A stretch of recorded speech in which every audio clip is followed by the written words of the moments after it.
আমি বলছি, খেয়ে ফেল, বললেন ঠাকুর। লক্ষ্মী দিদি ছিলেন বাল্য বিধবা। তিনি নিরামিষ আহার করতেন, সাদা থান পরতেন, একাদশী করতেন। বিধবাদের সকল নিয়ম কানুন তিনি নিষ্ঠার সঙ্গে পালন করতেন। ঠাকুর তাকে বলেছিলেন, ওরে, আমি শাস্ত্রের পার, সব খাবি রে, এই থান ধুতি কিচ্ছু করবি না। একদিন ঠাকুর মাছের ঝোল দিয়ে ভাত খাচ্ছিলেন। লক্ষ্মী দিদি সামনে বসেছিলেন। ঠাকুর একটু ভাত অবশিষ্ট রেখে বললেন, খেয়ে ফেল, প্রসাদ।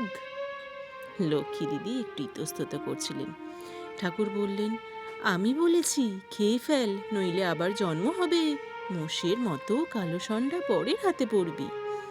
লক্ষ্মী দিদি এই কথা শুনে মাছের ঝোল ভাতটুকু খেয়ে বললেন, এবার তাহলে জন্ম থেকে নিষ্কৃতি পেলুম তো। এই ছিল ঠাকুরের মুক্তমনা চিন্তা ভাবনা। কেমন লাগলো অবশ্যই জানাতে ভুলবেন না লাইক ও কমেন্টের মাধ্যমে।